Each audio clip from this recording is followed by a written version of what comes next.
So let's see what else we can get out of this. Now, if we look here at the rest of chapter 11 in the fourth column of verses 10, looking through 18, it says, and Peleg lived 30 years. And so there's overlap there that we see in chapter 10, verse 25, from Peleg, for in his days was the earth divided. That lines up with what we see in chapter 11. When the Lord's divided, he scattered them. And that lines up with chapter 11. Probably whenever Peleg was born was the time when the earth was divided, because Peleg means divided. And so in naming Peleg, it would make sense that they named him because at that time the earth was being divided. Not that they named him divided before everyone was divided, but rather that they named him divided as the world was getting divided and everyone's tongues were confused at that point. So in his days the earth was divided, probably the days when he was born, and named divided, because Peleg means divided. So not to say that this is another layer, but just to expand it out to line it up. What can we draw from this? Well, first off, we know that Noah died 10 years after Peleg died, which would be here in verse 19. And if we add up the dates given here, what we arrive at, first off, we know the flood was 1,656 years after creation. Now we look at when Arphaxad was born, and Noah was 602 at the time.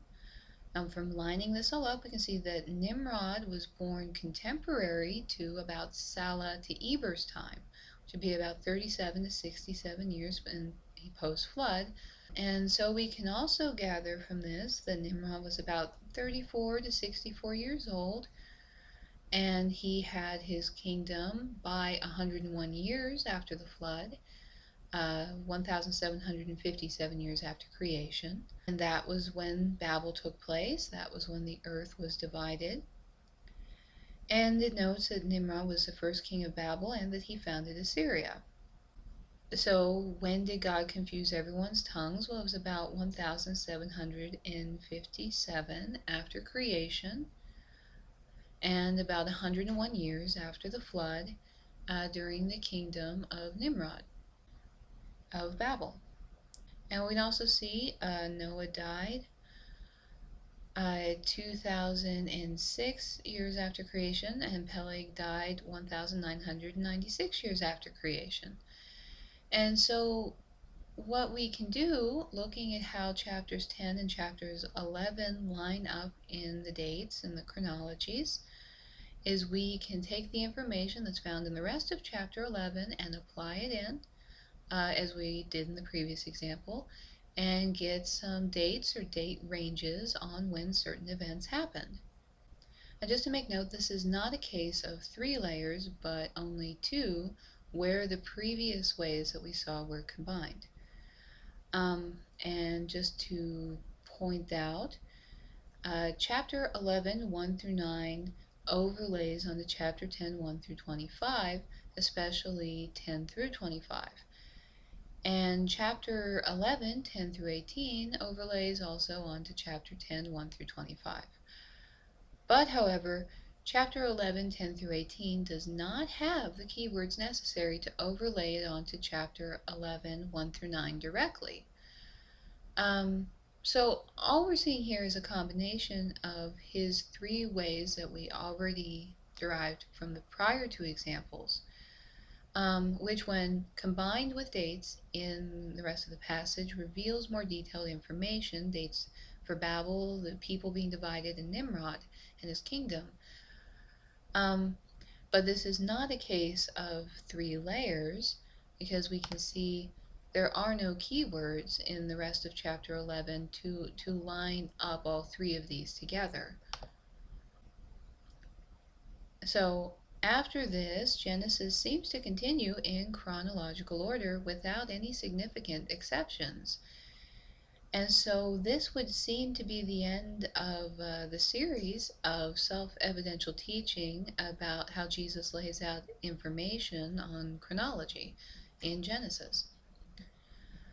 So what do we learn from this example? Well, it's not exactly a new method because there isn't precisely a new method here. This is a combination of earlier examples.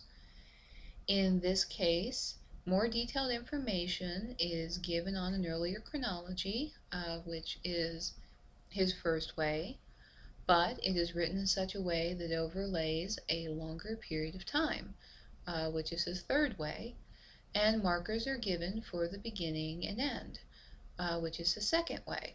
What we have learned from this is that his ways, his three ways of doing chronology breaks that we've seen prior, can be combined in two layers that go over each other. And so we can understand from this that his ways may be combined. This example here seems to affirm his ways that were shown earlier, and it gives the knowledge that parts of his ways can be mixed together into new combinations. So let's review. The baseline or precedent is for Jesus to write in chronological order, but there are three exceptions. His first way, Jesus likes to give chronological summaries and then go back and fill in important details. Even 20 verses of details might be expanded out from just one verse of summary. The markers between such sections may require a little logic and have to be deduced from context. His second way is Jesus will put things in non-chronological order to show the importance of a cause-effect relationship or spiritual significance to something that follows. However, if he does so, there is an earlier marker of omission that can be derived from context, a beginning which is later filled in, an ending.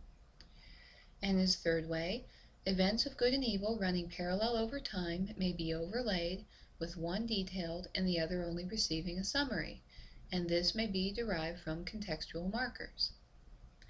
The elements, as we've seen in this last example, the elements of these three exceptions in chronology can be mixed together to make new combinations, such as, in this last case, more detailed information is given on an earlier chronological summary, which is his first way, but it is written in such a way that it overlays a longer period of time, which is his third way, and markers are given for the beginning and the end, which is his second way.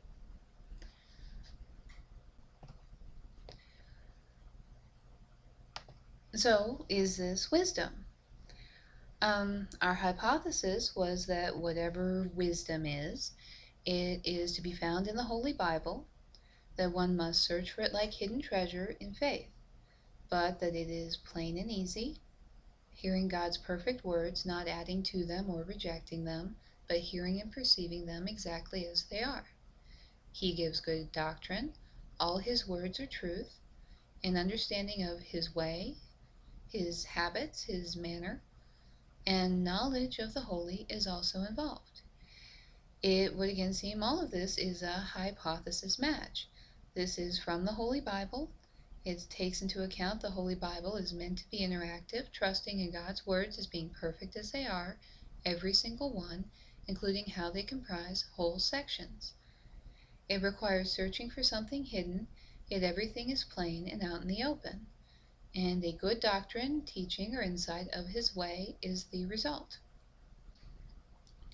Now, is there any further validation that this is wisdom, or any evidence to confirm it?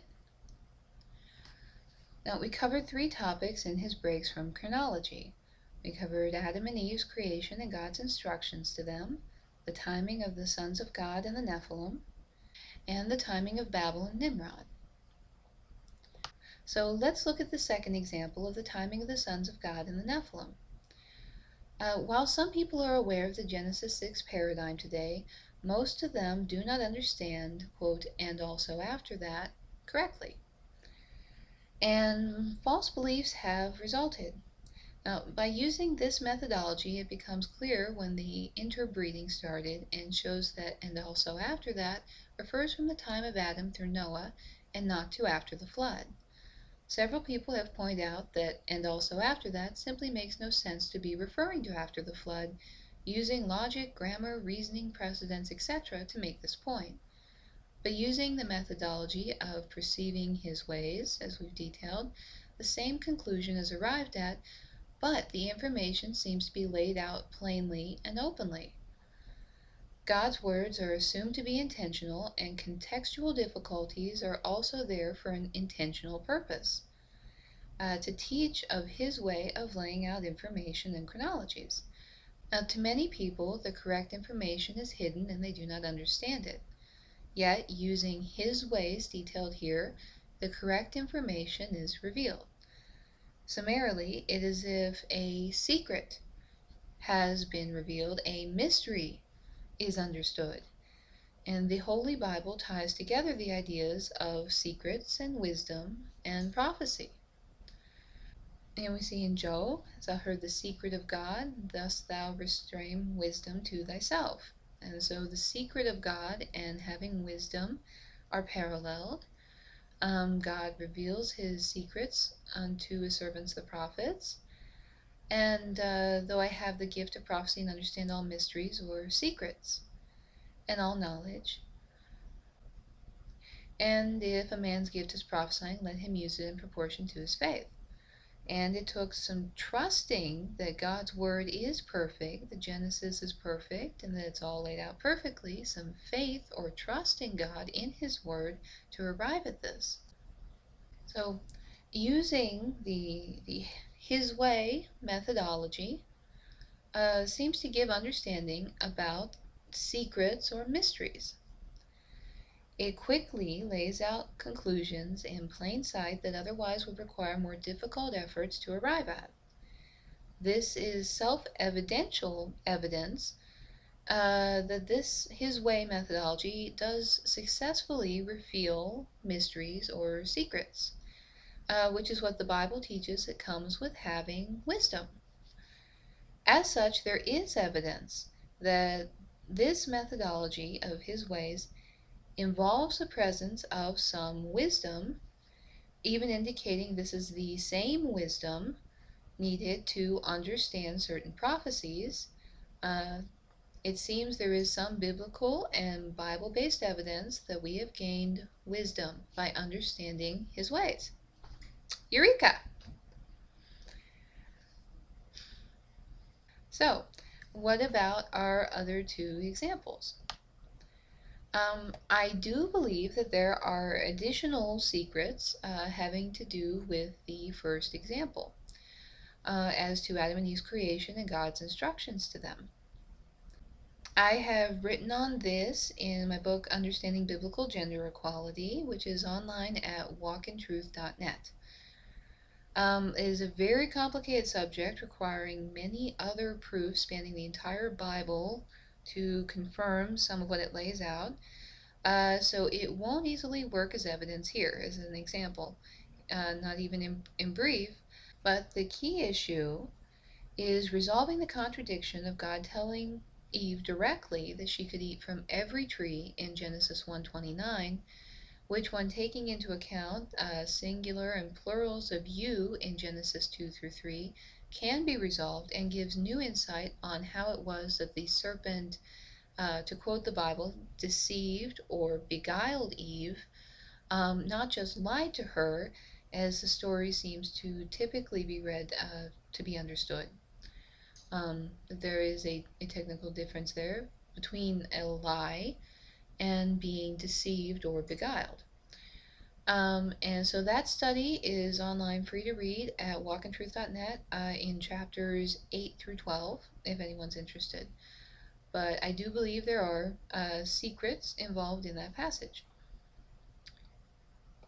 Now, as for the third example, we're not just looking at the timing of Babel and Nimrod, but also comparing this to Deuteronomy 32:8, looking at the Septuagint. It says, when the Most High divided to the nations their inheritance, when he separated the sons of Adam, he set the bounds of the people according to the number of the sons of God.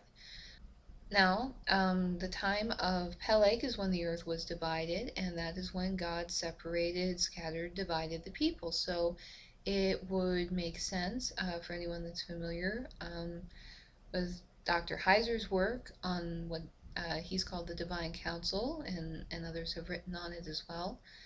As to when that started, it would make sense that it started in the time of Peleg, which was when God separated the people and he divided the nations to their inheritance. So that is a secret that does seem to be involved in this passage. But then also, just a careful reading on this passage that's pointed to is that Babel was Nimrod's kingdom. Now, most people are just aware of that, but using this methodology, it actually really more proves it out concretely. And I think it's also important to make note that Nimrod founded both Babylon and Assyria. And that makes it to where he was the first human one world ruler, while the people were still united under one language. And that can be gathered from aligning the timings in this passage. And so I do think there are additional secrets involved there also. And that's because of later prophecy material that is more than we're going to get into here, but you can see my website for more on that. So, what we have done here is to trust the Bible down to every word to such a great extent, believing every word to be purposed intentionally by God, making note that he did everything for a good reason, that we have noted a second dimension or layer of information in Genesis. The first layer of information is the topical content, and the second layer of information is this his way methodology, where he's teaching us about how to read his word, how he lays out information, how things can be overlaid when it comes to chronologies and chronology breaks. The second layer of information here are his ways, these three ways, and that they can be combined. Now, do these ways reveal some wisdom? Well, yes, there is biblical evidence that is self-evidential that using these ways do refer to biblical wisdom because using these ways reveals secrets, self-evident secrets, and about the topical content of the first layer. Lining it all up and giving us a more accurate understanding. So it seems that we are on the right track and have gained some wisdom enough to have evidence of a secret being revealed, or better understanding of a mystery. And it is easy to understand that the his way methodology here is cryptographic in nature. And it could serve as a useful guideline for understanding prophecies, which might also contain chronology breaks, which could be all the more confusing in a passage full of symbolism. And as many people have noted, prophecies do seem to include chronology breaks. So, as we seem to be heading in the right direction, finding a second layer of information in Genesis of God teaching us his ways when it comes to chronology and how he lays out information, even in layers. Let's see if there's a third layer of information in Genesis. As we are looking for wisdom enough to understand prophecies, and as there are some prophecies in Genesis, let's look there next to see if Jesus may have put a third layer of teaching in Genesis, beyond the topical content, beyond his ways we see here related to chronology and how he lays out information. Let's see if Jesus may have put a third layer of teaching in Genesis to teach us more about prophecy in particular, as Genesis does contain several prophecies.